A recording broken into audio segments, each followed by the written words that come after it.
Jake, what the hell did we just watch? Oh boy. 110-97, Toronto wins. Ugh. I think that's the worst loss of the season, right? I Yeah. think the Kings one I don't think of as that bad. The Kings have been at least good. They had won 7 in a row, but this one, I mean, the Raptors have lost 16 out of 17 games coming into tonight, with the Yeah. lone win being against the Golden State Warriors, who have not been good, but I'm sure they will look quite good against the Boston Celtics on Monday. This, it wasn't defense, it wasn't offense. It feels like it's been either one or the other lately. Tonight it was both. There were stretches where the offense looked good. I can't really tell you that there was a stretch where the defense looked good tonight, though. The defense, I think, I would put at the top of the list of the problems tonight. There was a point in the second half where the Raptors were shooting 77% from the field, I think, in the fourth quarter. Complete disaster. Like, Tatum, I thought, was dicing them up. Couldn't knock some shots down in the second half. But, like, Derek White is completely lost. I don't know what's going on, but I don't know. Yeah, that we'll get into some specifics. But it was a pretty much flat out disaster. Besides KP, Tatum, and Pritchard, probably. Yeah, I thought the offensive process was fine anytime Tatum was on the court, and then it was an absolute abomination when he was not on the court. He only took 15 shots because the Raptors were sending so much help at him, and at one point they were just straight up double teaming him, even though he was like 4 of 11 because he was getting so much rim pressure and spraying out to shooters. We couldn't make a shot off of it. I'm surprised we're at 34% because it felt like we missed 30 wide open threes. Yeah. And then defensively, the ball pressure, the physicality, the overhelping is back so bad, like so bad. People are just helping off the corner. KP is really, really guilty of this. He vacates his man so often. And it's not that it always leads to a pass. It's that, like, then Pirtle's there for an easy offensive rebound or somebody crashed in from the corner for an easy offensive rebound. So I think that's part of why we've looked so shitty with KP out there. He's just overhelping a lot. And this zone is not working. It is just not working at all. So bad. It's so bad. Like, they got anything they want. And I get you're trying to, like, limit them getting downhill with this zone, but then they're just getting like wide open threes or wide open looks, and we fly out, and then they get downhill and get to the rim. It's like it's horrible. Like simple dribble handoffs are leading to dunks like over and over. Like that was a friggin' defensive disaster, especially in the second half. The second half, because the offense was kind of clicking. They weren't hitting some shots, but it was like, okay, Tatum's kind of taking over a little bit here. Yep. Pritchard's cooking a little bit. And to Sturgis's point in the chat here, why does Joe go to it then? To contrast it to last year, which is what we're always going to do, which is what we did a lot last year. We're like, wow, how great is this year? It feels different to last year. Last year, it was, we're doing stuff to test on purpose. We're in control. We're like doing stuff that's making other teams uncomfortable. We are currently uncomfortable, and it feels like Joe and the zone is like throwing a shit at the wall type of stuff. Yeah. And I don't blame him, because in drop coverage, we're getting killed on screens and Derek White can't get anywhere near, and it's just wide open guys on floaters, or the KP comes over to help, and then it's a layup. On switches, people are getting beaten, and in the zone people are getting beaten. So like, it's across the board. People are getting lost off ball as well. It was a disaster, dude. Yeah. Like this, and maybe we have a bit of a big picture talk in a second, but like, you're gonna have to make a choice about how to feel broadly, and we talked about it on the Patreon, but this game specifically, and it swung both ways, because defensively was the problem a week and a half ago. Defense has been good lately. Offense has fallen apart. They were up to they were 40% from 3 at halftime on 10 for 25. So the 3-point shooting fell apart again in the second half. Mm-hmm. So it's just like they can't, and everything's connected. The offense starts falling apart. They can't get their defense set. They're not there, and then they're giving up bucket after bucket after bucket, pulling the ball out of the basket, which is making the offense more difficult. Can't make a free throw. Can't make a free throw. Oh my God, what did they end up tonight? 7 for 50%. 13? 50%. 9 of 18. 9 of 18. That Springer did miss 2 at the end of the game to Okay. make it worse, but still. Of course he did. I didn't even notice that, dude. And then he had a 360, throw the ball off the shot clock play at the end of the game. What the fuck is going on, dude? This is like, I said after the Pelicans win that this team is currently like fighting against supernatural forces. It feels like on top of just like not playing well. And tonight didn't feel like they were fighting against supernatural forces. Like that just feels like they're playing like garbage. And Yeah. I'm not really sure what the solution is. Like, you need to do this. Like, there really is just like, you guys are really fucking good in theory, and you need to play a lot better. I don't know. Jaylen Brown, dude, one of the worst games I've seen him play in his life, at least in the last like 3 seasons. This was Miami Heat. Game 7 Miami Heat series conference finals. Jaylen, like 4 for 16. He somehow got away with only having 2 turnovers. He was not even a team worst minus 23 because Derek White outdid him at a minus 29 somehow. But I don't go on. Yeah, I mean, I think the plus minuses, they're not always representative of how the game played out, but those two being the worst, with the minus 23 for Jaylen and the minus 29 for Derek, and Tatum with a -1 and Pritchard with a +6. That feels pretty accurate to me about how it looked out there when those two were out there. I mean, I don't know what this was from Jaylen Brown. I mean, Tatum was very, very guilty of the overhelping or lazy defensive rebounding. Absolutely. But he was also essentially running point guard and creating a bunch of open looks. Jaylen looked like, how many layups did he miss? Like straight up Oh my God. layups and like tip in 6? Those little left-hand hooks that he's Like, just been money on, or like it feels like he's money on. They're not even close. And then one point, I think there was like 5 minutes left in the game. It was like a 10-point game. And we don't have numbers. We have like 3 guys up the court. He's got the ball. Raptors defense is set. And he just decides to go at Davion Mitchell, who, for his faults, is incredible at moving his feet and will get into your handle. Mitchell fouled him. It was not a foul, but he got bailed out. And it's like, it's not about the outcome. It's like, what is the decision making there? Like, why are you doing that? There's absolutely no reason to do that. You just like it. To me, it comes back to what we've been talking about. It's like, it's not necessarily physical effort. It's mental effort, mental focus, executing the game. How many switches did they blow where 2 guys went to the ball instead of switching? 30, 50? It's bad, man. It's so frustrating. When they're trying to come back late in the game, I think it was Derek and Pritchard, and they blow a switch, and it's just a wide open Bruce Brown. Like, you're trapping. I don't even know who had the ball. It doesn't matter who had the ball because there's no one on this Raptors team you should be trapping. And Bruce Brown just like catches a walk-in touchdown layup. And it's like, what are we doing, dude? Like, I don't know. And shout out RJ, appreciate the super chat. Energy late in the first quarter was good. I agree. That stretch with the Pritchard, Cornette, Hauser, Tatum group was the best stretch of the game. They had a lead there. The PP scram switch led to an open layup. It's just so. Jaylen's the defense is a mess, but like at the core of it, he is a superstar shot maker, right? And I looked it up during the game, during the playback. Do you want to guess what he was shooting from the mid-range coming into today?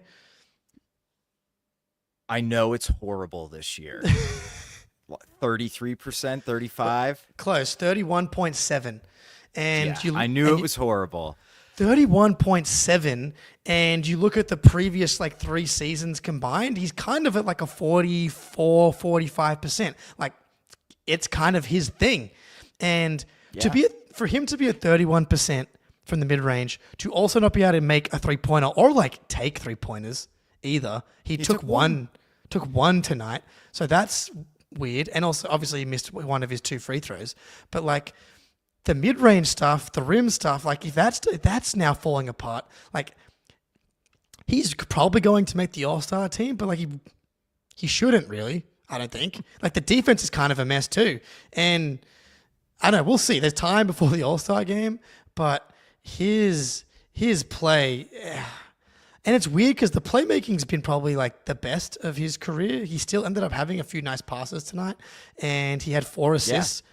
So and the post scoring's been good for them. That's what was weird tonight. He had a couple of nice post ups, but yeah, you talk about the matchups, and we talked about that with Timph as well. It was like the mental focus and the decision making. It takes you back to like the bubble and attacking OG Anunoby on switches, and some of the Heat series about attacking Bam in switches. Jaylen had a play on the opposite corner, and he had tried to ISO RJ Barrett, and it's like early in the shot clock. It's like, it's, if you're going to choose the one guy not to do it, it's RJ and Davion Mitchell. And I don't even hate the like initial attack, because attack it, defense closes in like a couple inches, kick the ball back out, and then swing it back and then attack. It's just like, oh my God, it's so old school Celtic stuff, and it's definitely PTSD inducing.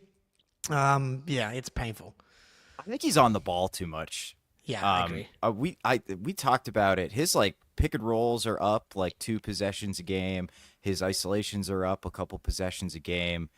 And that's his playmaking's improved. It's better, so I get the desire to put him on the ball more. But like Jaylen Brown's superpower is being like this destructive off-ball player. Like you get him, he had a beautiful backdoor cut that KP hit him on. Like that's the stuff I'd rather see Jaylen do. Those early duck-in post-ups where it's in like semi-transition, those are 2 points like every single time. I'd so much rather see him doing that type of stuff than attacking with a, high pick and roll with like the defense completely set. Like he's not like bad at it by any means, but like you might as well just have Tatum do that, but when Tatum's not out there, I think maybe you just have Pritchard run it, right? Like Pritchard's been that good. My dad just walked in the door mouthing, "What the fuck?" Yeah.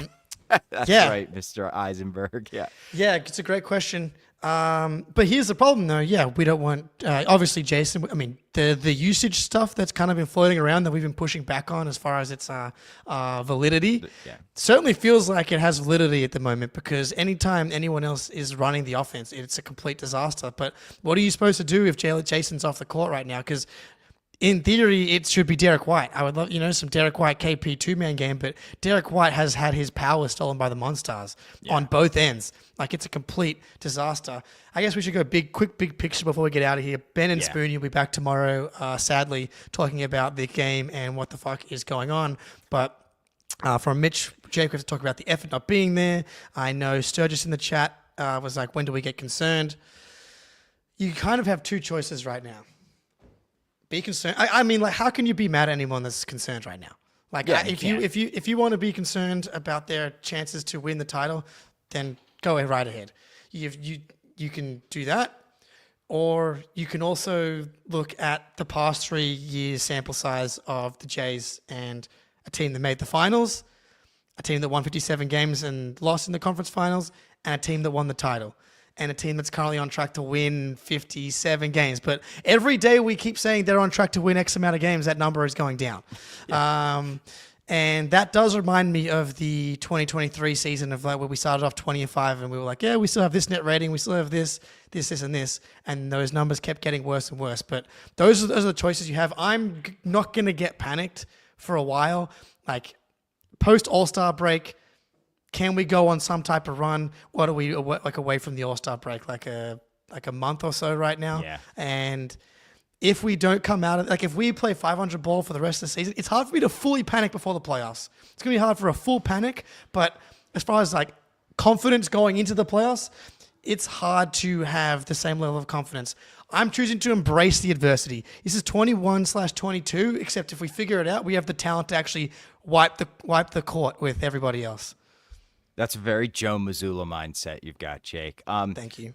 I know like there's some people who I think are really disappointed with this team and really pissed off, and I get it. I totally understand. With an effort, so I just wrote something for Celtics blog where I went through and looked at every single loss we've had this year. It actually I came away from it feeling a lot better. One, there's still not that many of them. They've only lost 12 games, which is like still pretty damn good. And 2, like, half of those losses, maybe slightly less, 5 of those losses are just straight up shooting variance. Celtics shot, Yep. 29%, the other team shot 40, and that's all there is to it. A loss like tonight is absolutely just brutal. It was a pathetic defensive display. And I think that Joe mentioned he wanted to switch the defense up for them to go for more turnovers. And I think we just need to not do that. Tone it back down. I wonder if that's why the dudes look a little confused. They're not sure if they should be really aggressive against ball screens or if they should be kind of sitting back in that sort of bend but don't break defense we've had traditionally under Missoula. I would go back to that. I would just switch everything, and dare people to make pull-up threes over Kristaps Porzingis. Dare people to drive against Luke Cornett with help defense coming, and stop, for the love of God, sprinting out at everyone who catches the ball at the 3-point line. Stop sprinting at Jamal Shed. I know he hit a 3 or 2. Just stop, man. If he goes 7 of 11 from 3, whatever, tip your cap, move on. You know what's worse? When you fly by him and he walks in and dumps it to Pirtle for an easy 2. Just stop it. So I want to go back to Did we lose? Did we forget how to do closeouts? Because that's what that's what's hard, right? It's did this team just forget how to fucking do closeouts? Jaylen, they play 7 seconds or 8 seconds of good defense. Jaylen comes out to Grady Dick and he just jumps in the air. It's and then he sidesteps to the left and hits a 3. It's just do we have to just go back to high school, bro, and just learn how to do closeouts again? Did this team forget how to why are there so many plays in the corner when Drew and Porzingis are handing the ball back and forth to each other? It's no, go stand over there. No, you go stand over there. What is happening? I don't know. And the crazy thing is they look so good against the Rockets and the Timberwolves. Yeah. I thought it's okay, we found it. And maybe that's kind of the takeaway for me is it's in there. Maybe they are just bored. That would explain some of these mental miscues. My concern has always been you have to build good habits and you can build bad habits. So they can't keep doing this for the rest of the season, but we're not even halfway through the season. If they come out and have 4 ridiculous weeks going into the All-Star break, or 4 ridiculous weeks after the All-Star break, all is forgiven. I will not be concerned. My concern level is at a 4 or 5 out of 10 right now, which is high, very high for this team. You saying that we're not even halfway through the season right now gave me a lot of feelings, both positive and negative. I'm heaps of time to play well. This, heaps of time for us to want to die for the next that too. 3 months watching this team play basketball as well. So hopefully it's the former and we feel really good going into the playoffs. But as of right now, can't fault anybody for being pretty concerned. But I'm gonna be patient.